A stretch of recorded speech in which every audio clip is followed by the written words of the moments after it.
तो मैं आपको आपकी जिंदगी के लिए छोटे छोटे कुछ 4 नियम बताना चाहता हूं और ये 4 नियम का पालन आप सब करिए। मैं आपको विनम्रतापूर्वक लेकिन विश्वास से कहता हूं कि ये 4 नियम का जो भी पालन करेगा जिंदगी में बीमारी और रोग उसको कभी आएंगे नहीं। राजीव दीक्षित जी द्वारा बताए गए आपकी ज़िंदगी के लिए छोटे छोटे से 4 नियम आज आप जान लीजिए, जिसका अगर आप पालन करोगे तो ज़िंदगी में कोई भी बीमारी आपको नहीं होगी। बीमारियों से कोसों दूर आप रहोगे। High blood pressure, sugar, cholesterol, मोटापा, यहाँ तक कि ट्राइग्लिसराइड जैसी बीमारियों से अगर आप बचना चाहते हैं तो सिर्फ राजीव दीक्षित जी द्वारा बताई गई इन 4 बातों को ज़रूर ध्यान से सुनिएगा और उसका पालन कीजिएगा। तो चलिए शुरू करते हैं आज की इस वीडियो को। नमस्कार दोस्तों, स्वागत है आपका आयुर्वेदिक कोच के इस यूट्यूब चैनल में। तो दोस्तों, राजीव दीक्षित जी कहते हैं कि आयुर्वेद के अनुसार अगर किसी भी व्यक्ति को बीमारियों से दूर रहना है, रोग मुक्त रहना है, निरोगी रहना है, तो अपने जीवन में आप सिर्फ इन 3 चीज़ों का ध्यान ज़रूर रखें। और जो ये 3 चीज़ें हैं वो है हमारा वात, पित्त और कफ।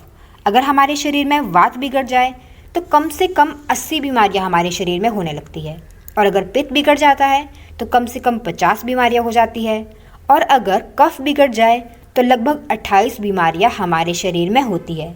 लेकिन अगर ये तीनों ही बिगड़ने लग जाए तो लगभग 148 बीमारियां हमारे शरीर में होने लगती है। यहाँ तक कि सर्दी खांसी से लेकर कैंसर जैसी बड़ी बीमारियां वात, पित्त, कफ के बिगड़ने के कारण ही होती है। ऐसा आयुर्वेद में ही बताया गया है। तो दोस्तों, वात, पित्त, कफ को संतुलित रखने के लिए 4 नियम जो आज मैं आपको बताने जा रही हूँ उसे ध्यान से सुनिएगा और अपनी लाइफ में उसे फॉलो भी ज़रूर कीजिएगा।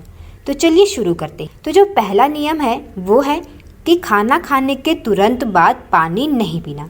कई लोग खाना खाते खाते या फिर खाना खाने के तुरंत बाद पानी पी लेते हैं, जिसकी वजह से हमारे आमाशय में जो खाना होता है, जो भी हम खाना खाते हैं वो डाइजेस्ट नहीं हो पाता है, जिसकी वजह से फिर वो खाना सड़ने लगता है और हमारे पेट में ब्लॉटिंग, गैस, एसिडिटी जैसी बीमारियां होने लगती है।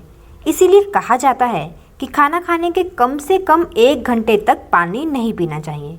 आप चाहे तो खाना खाने से लगभग 40 मिनट पहले पानी पी सकते हैं। और जो दूसरा नियम है वो है कि पानी जब भी पियो तो घूट घूट करके पियो। तो दोस्तों, जब भी आप घूट घूट करके पानी पियोगे तो जो मुंह की लार होती है वो पानी के साथ हमारे अंदर चली जाती है, और मुंह की लार क्षारीय होती है जो पेट के अम्ल के साथ जाकर मिल जाती है, जिसकी वजह से फिर कभी भी हमें एसिडिटी, कॉन्स्टिपेशन जैसी बीमारियां नहीं होती।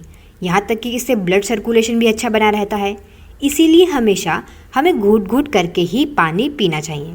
और जो तीसरा नियम आयुर्वेद में बताया गया है वो ये है कि आपको चाहे कितनी भी प्यास क्यों ना लगी हो, लेकिन पानी कभी भी ठंडा नहीं पीना चाहिए, क्योंकि जैसे ही हम ठंडा पानी पीते हैं तो वो गर्म शरीर में जाकर, गर्म पेट में जाकर मिलता है, तो वो हमारे पेट को भी ठंडा कर देता है।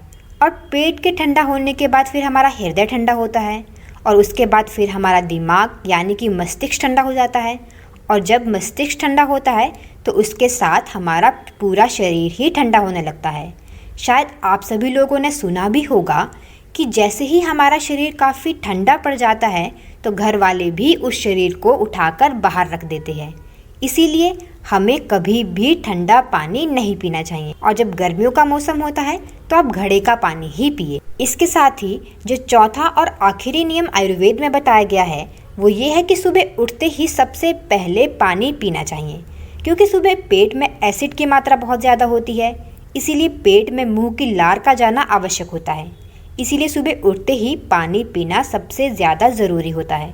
तो आप सभी लोग भी इन 4 नियमों का पालन ज़रूर करें, जिससे आपका वात, पित्त और कफ हमेशा संतुलित रहेगा और आप हमेशा बीमारियों से दूर रहोगे। तो दोस्तों, आप भी इन टिप्स को फॉलो ज़रूर कीजिएगा और रोज़ाना ऐसे ही आयुर्वेद से जुड़ी जानकारी जानने के लिए सब्सक्राइब कर दीजिए इस यूट्यूब चैनल को।